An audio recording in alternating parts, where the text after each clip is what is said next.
This week on Carlie's Couch, we discuss the importance of giving people grace and knowing when to enforce your boundaries. Pew, pew, pew, pew. Cut them off. Cut that hoe off. Cut that hoe off. Yes. That's so funny. We should have just did the whole thing as a diss track, but whatever. Next time. I remember when we first started, we said we was going to make people freestyle when they come on. Feel like we need to reinstate that. Yeah, but also I don't freestyle, so I don't have no juice on me. I'm a for sure write it and just think about it. But anyways, how you doing today, Lexi? I need more work in my life. I'm pretty good. It is my Deltaversary, December 15th, which is not why I put this shirt on. But it's funny because what year will this be for me? Because I can't do the math that fast. What year did you cross? 07. 07. 15, 7, 8, 9, 10. 18. 18? 3. Did I make that up? Oh, because 27 10. is 4. Oh, 16. Did I make that up? I can't count Oh, yeah, because it'll be it'll be, next year will be our 15th. And if we're 2 years, so yeah, you're 16th. This year will be on 17th. Right? 4, 5. 7 plus 3. Ooh, shout. 16. Maybe it's you're right. That sounds like, don't make me think I'm crazy. Dang, y'all, we are better at math than that. Right. I was about to say, scholarship is not. Lexi is a super Delta today. Oh, but my Deltaversary is on the 5th. It's so funny, too, because I've literally had this shirt for 15 years, going on 16 years, and this is the first time I've ever worn it. It's real cute. It used to be real huge. Now it's like barely just right. So here we go. We out here. Anyway. Also, I didn't know you were fall, too. So, happy Deltaversary to both of us in our lines. Questions from the couch this week. What's one thing that you want for Christmas? Carlie, what's one thing you want? A trip. To where? I want to be out of here to get away. I want a little getaway, but then also I'm looking at like a camera because I love photography. So I've been looking at like different film or other cameras that would be fun for me to play with. Mm-hmm. That is fun. One of the things I really want for Christmas is a record player. So I need to finally get one at some point. I love my Audio Technica. Yeah. So. Yeah. I really highly recommend. Some other things people said is that she knows she at the top of my list. Probably doesn't. Somebody else said clarity. That's real. Someone said you gotta wait for Christmas for that. Yeah, you get that today. Time off for a snowball fight. You can take the day. And then someone said that they want breakfast for dinner, which I guess family of tradition.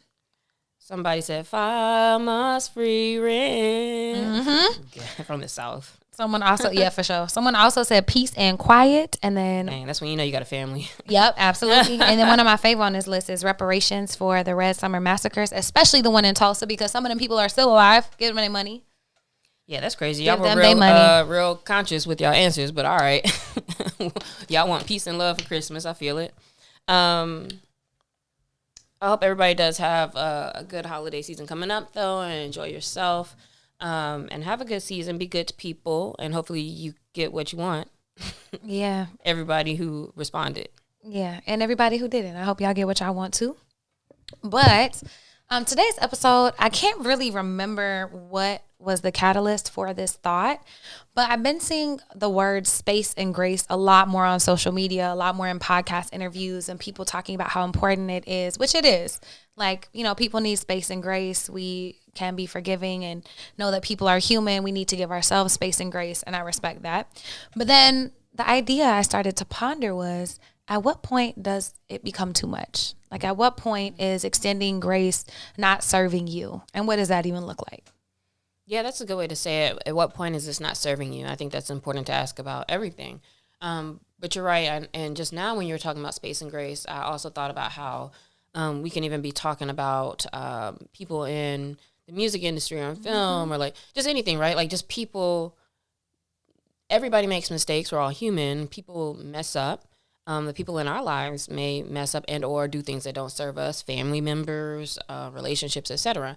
So even from people you know to people you don't know, it's like, well, at what point is it like, all right, how many times, is a thing going to happen? Or how many times are you going to put me through something? Or, or just be bad for me? And so we'll talk about like what that point is today. Have you, Carlie, ever had to cut somebody off or stop extending that grace? Yes, I have. Lexi started laughing at me with how quickly I started putting names on this list. But I think I've been like, I was like, okay. Boop, boop, boop. And the Death first note person, over here. bro, and the first person I actually put on there was my mom, because that's like the most crazy. vivid to me, which we can get. I'll get into more of why later and how I knew that I needed to do that. But I put my mom. I put someone who is no longer my friend, had to completely cut them out of my life. Someone who I was dating, who completely don't talk to anymore, and then others like which I'll talk about how I cut them off or like moved them in a way to make it serve me. But yes, I have an array of folks. I actually have kind of a difficulty with cutting people off and or feeling like I need to. I think because I like attention, I like the love. So like, if we're talking about like exes or something, I have exes that I don't talk to at all. But if somebody were to call me or hit me up, I'm not like not responding all the time. You know what I mean? Like I'll respond. I'll talk to people typically.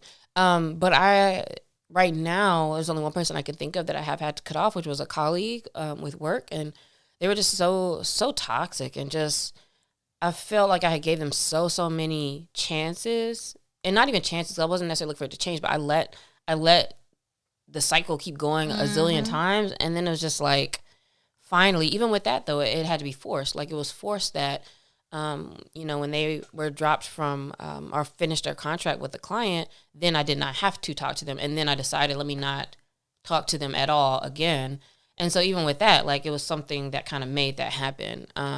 So I think it's hard for me. I think I have a thing where I don't like feeling like the bad guy, or I don't want somebody to think I'm the bad guy, even though they probably already do. And so I don't tend to like cut people off that way. Yeah, that's a good thought. And I think that is one of the things that keeps people in these cycles, right? But I heard a quote from Viola Davis, which if y'all have not read her or listened to her book, it's phenomenal. She's great, and she narrates it, so shout out to her. But she said, you have to get comfortable with disappointing other people. You have to learn how to enjoy that, because if not, you'll spend your lifetime disappointing yourself. Yeah, that's and real. I'm like, ooh, because every time you are like done with the situation or decide to enforce your boundaries or whatever, it's always that feeling of like, or most of the time I would say, of I should have did this, before, or I wasn't happy. But it's tough because I'll also find myself being able to say like, I'm not happy with this person, and I still don't want them to not like me though, you know? So like, it can be difficult, but very necessary. Yeah, and I feel like every time you cross your own boundaries, or every time you let people cross them, and you just don't have that confidence in yourself, it starts to whittle away, and like you just start to become very disappointed. And to her point about becoming, I would much rather like other people, and I'm learning that as an ex-people pleaser, to be okay with people not liking me, to be okay with people, not wanting to be my friend or that. And one of my best friends pointed out, like in my profession, so being a trainer, being a teacher, something like that, like part of my job is people have to like me, because they have to want to come back, and I have to be able to create these spaces. And so I've noticed like in me learning my boundaries, like I'm able to honor that and that part of my job without it being too much to where I like allow people to cross my boundaries and disrespect me or whatever, which also doesn't happen as much. All these cutoffs I've been talking about were quite a ways ago in my journey, most of them, except for one. But I still think it's a great lesson for us to learn our own breaking points and our own like no-goes. Yes. Does it feel like we tend to wait too long?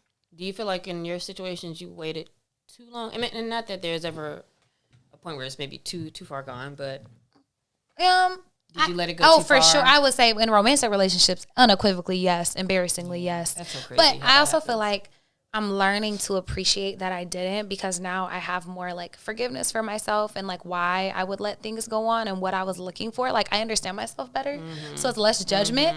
But then also like now I know I ain't never doing that shit again. Like I think that's fair. Like one thing about me, like my therapist will say this too. She's like, I'm never worried about you being aware, because I'll be so aware of like, even if I feel some kind of way about somebody else, like I know I contributed this, or this is what I'm doing, or I know this is what I want to get out of something, or, whatever it is, right? So you could be aware that something's not quite right, but it's still like, it's your issue. Like if you need to cut somebody off, or there's some type of a breaking point where you're finally deciding this is not good for me. And so based off of what I was saying earlier about cutting that colleague off, I guess I'm probably really bad with boundaries, actually. If I really thought about it, probably I'm really bad with it, because the only reason I was not the only reason, but what made that happen is the fact that, well, I didn't have to work with them anymore. So now it's easy for me to enforce this moving forward, or to make the decision, like, let me not work again. Because it has come up where she even had hit me up one time and saying, hey, let me tell you about this project. I would feel like I hate if I didn't tell you about this. And I didn't say anything at all. But there is something about those romantic relationships where, like, as soon as you get a little bit of a crumb or something, you kind of, like, in your mind, it's like you want to have not been wrong or made a bad decision. Or, like, so many things that's about us. And so realizing that, I think, is helpful, like, that it can be a you thing. And a lot of times we're judging ourselves more than it's necessarily about judging the other person. Man, and I think that, like, I'm so glad you said that, because that is what it is. And those are the reasons that we do hold on to these things for so long. So it's like, you do like people, you want to see them try. You don't want sunk costs. Like, man, we've been trying to make this work for 8 years. I don't want to waste 8 years, but it's like, you probably going to waste another 8 thinking like that, to be honest. But then I also want to say, like, our attachments to how we want to appear to other people, or the power we want to hold in their lives, or how we want to show up, also keep us in these situations. Like, you want to be the good person. You want to be person that holds them down. You want to be this. And so you're doing all the things to try to keep up this appearance. But when you're really not respecting what you need, what you want, and yourself in this situation. Yeah. So this is all about respecting ourselves. So with you, how did you get to a breaking point where you're like, you know what, I know I have to choose myself, or choose to not be in contact or whatever anymore? Yeah, and I'll go through, because I think they're all different points, but also all important. So one, my mom, and it wasn't like it wasn't nothing like that. I was like, look, I love you. You're not respecting my boundaries, and until you do, I will not talk to you. Because every time she talked to me, she would keep trying to make me, like, so I'm parentified, which we'll talk about in another episode, was kind of like where I took the role of a caregiver / parent in our relationship. And she kept trying to get me to help her solve and do stuff that was not my responsibility. And I had, like, grown to a point in my own healing where I realized that is not my shit. It's your shit. And you need to take care of it. Stop coming to me with that. And it's not that I don't care about you, but it's like, I care about myself. So I had to tell her, like, until you learn how to respect my boundaries and what I need, and listen to me, and stop coming with, well, I'm your mom, I don't have to do anything. And I love you very much, but no. And then so I didn't talk to her for probably like 3 months. And then she came back and she was like, I'm so sorry, you're right. She's like, I have terrible boundaries, and my feelings got hurt when you did yours. She was like, but me doing that inspired her to have better boundaries and improved all of her relationships. So look at that. That's happened to me too. Wow. Yeah, other people enforce boundaries for you, and you're like, oh damn, that's powerful actually. But it's so hard though. I don't know. It's so terrible. Tough. And I felt like a terrible daughter. I ain't gonna hold you. Every time, and one of my aunties was like, it's rude how you're not talking to your mom. And I was like, it'd be cute if you were my mom, but you're not, so we're not talking about this. Yeah. But like, other people, like, judgment, I had to, like, let go of how I felt my family was gonna feel I was, because it's not about them. Okay, so that's that one. Another one is a friend who, like, I don't know, we just didn't, like, it was one of those relationships that have just been around so long that they were still in your life, but you're really not pouring into each other or growing. It's just, they've just been kind of there. And just kind of, like, let that phase out of our life. Like, I stopped doing things I didn't want to do, like go out, go to clubs, go do all that, which sounds silly, but, like, we've been friends since college, and that was a lot of pressure all the time, because I don't want to do those. And I very much listened to how I feel, and they couldn't respect that. And so we just kind of, like, I set boundaries, and then we ended up really not being friends. But the other one, so I think another reason why people stay in situations longer than they should and don't have boundaries and think about grace and space is by necessity. And what I mean is, like, one girl, I was actually living on her couch, not my best friend, but someone else. And so I didn't think, like, there was a lot of things that she was doing that I felt like I kind of had to, because I ain't had nowhere to live at the moment. And so I put up with a lot more than I normally would have. But then she touched you. No, not like that. Oh, girl, not like that. I'm talking about just so she was like she was a succubus, which is like an energy vampire type of person. Oof, so every time we were talking, it was always, woe is me, and oh my God, this guy did this. But we would talk about it, but she would never make changes. And it was like, you're just sucking my energy.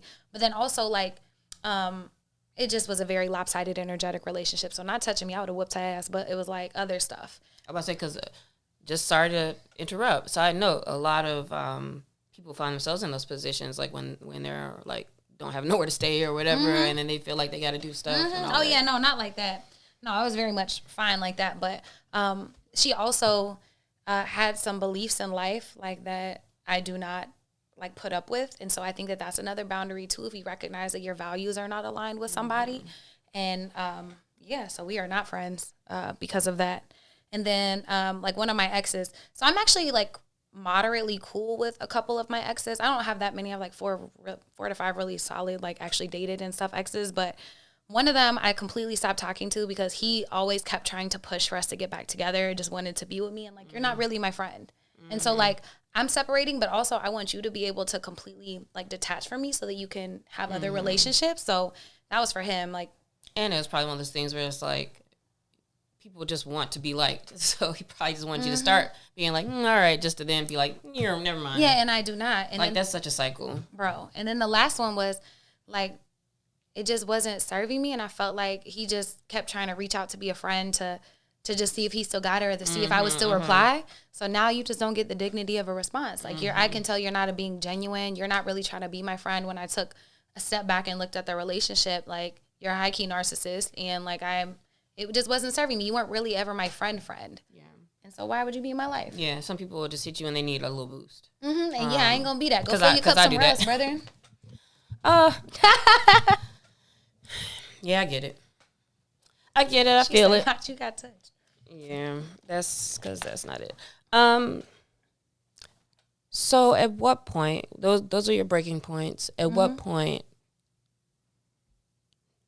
do you know when to stop dealing with a thing? And this is like for people in general, like what are the qualities in place? Like what's happening? So for example, one thing I think is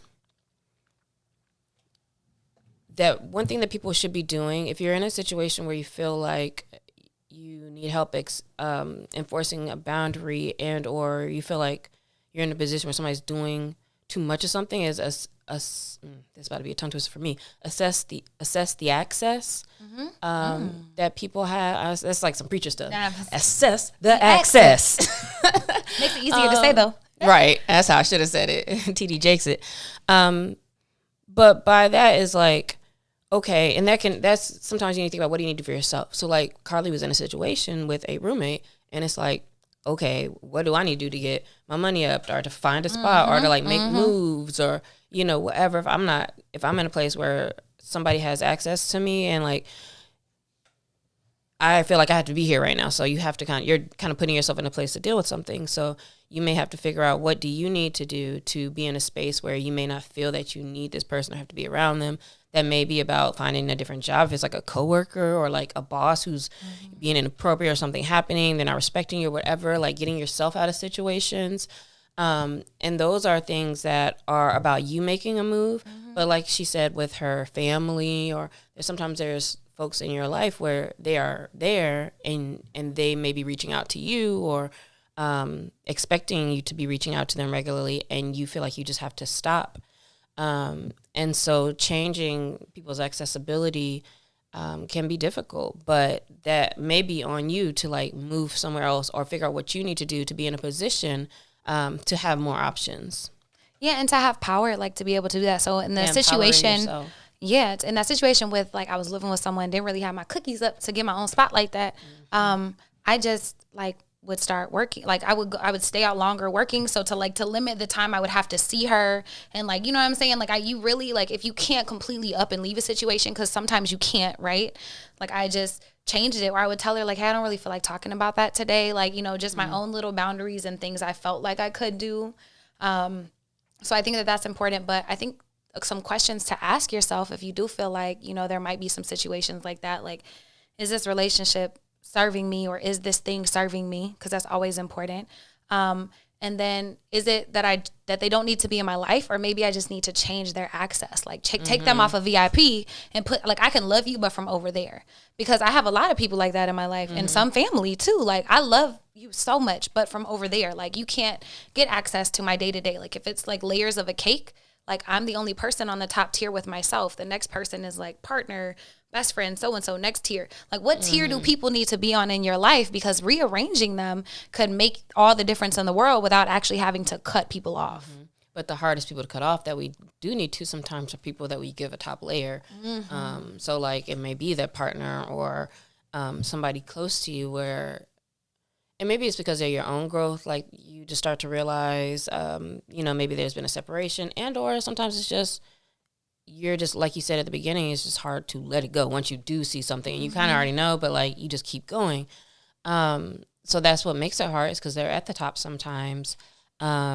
And yet it's still important. Maybe we need to take a bigger slice of the me level for a minute, until we realize like that's something that we don't need. And sometimes it's the hardest thing is just making the decision, because once you do, you can feel so much freer or feel good. You said when you cut your mom off, you felt like a bad daughter, and that makes sense. Like it makes sense to feel guilty and not feel good, feel like a bunch of things. And yet what you got out of it, the results seem to have been worth at least you trying that for yourself and for her to see that example as well. So I think doing what's best for you is always going to be the best thing, even when it's uncomfortable. And it is so uncomfortable. That's what makes it hard. So you have to, what was the Viola quote? You have to be okay disappointing people. Yeah, to not disappoint yourself. And recognize that you don't need to be disappointed with yourself because a relationship has not worked out in whatever way. And that could be family, girlfriend, whoever. Like you can be okay recognizing that issues, problems, things not working out is all part of this thing. So if it's not serving you, then cut it out.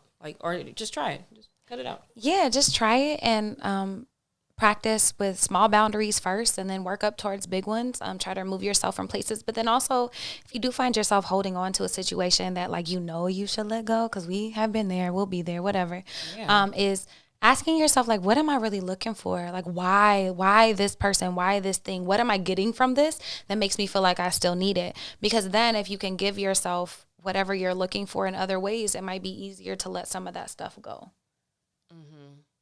And I think this might be saying the same thing, but I'll ask, whatever they're doing, I'll ask, why do I want them to ignore me? Or why do I want them to dump onto me? What am I getting out of that? Because maybe sometimes you'll feel like, oh, that makes me feel like I'm needed or important. But it drains me. And so that's not worth it. You have to kind of really be real with yourself about,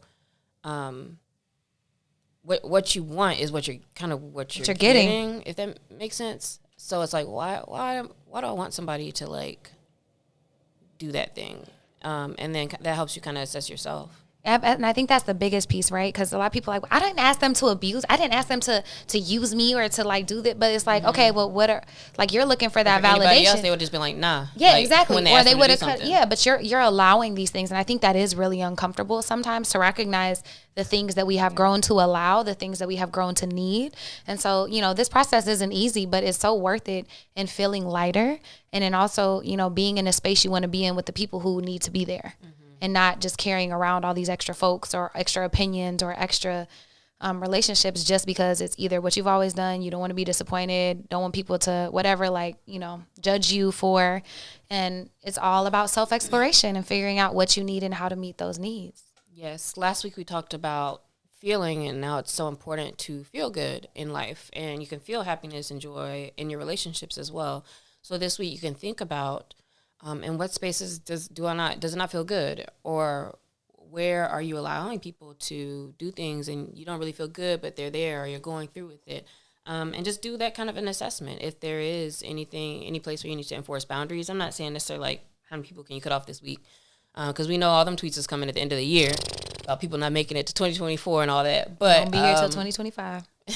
But think about, where those spaces are where this isn't really necessary. And you can just, Carlie had an example earlier, you can just kind of start to fall back. You don't have to, sometimes I'll do where it's somebody texts me and it's I don't want to answer this right now. I can't think about this. I don't want to answer this.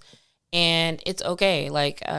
Somebody yesterday had texted me and was are you in town, Lex? And I just didn't even look at it. I didn't answer it because I'm they about to ask me for something. I don't got the capacity. Yeah. Or sometimes you never know, because sometimes somebody might be hey, you want to hang out, whatever. But it's either way, I don't have the capacity. And it's I actually don't have to answer this right now. So, but being on the other side, if this was somebody who was a super, super close friend, and it's well, you never answer me, that's also something to talk about from your side as well, from both sides, so you can understand how, you may need different access, or you may have different wants and needs in the relationship. So depending on how important that relationship is, you can talk about those things, and or you can just be enforcing and let those things come up when they come up. But at least you'll do your part by enforcing your own boundaries.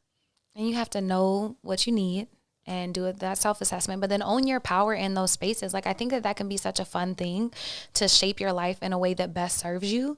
And knowing that we don't have to do things like traditionally or how you always have just because that's the way you've always done them. Like, you can wake up tomorrow and choose to do everything differently, and that can be a very beautiful thing. Yes. So look at that this week. Have a great week, and we will see you next week. Bye, y'all.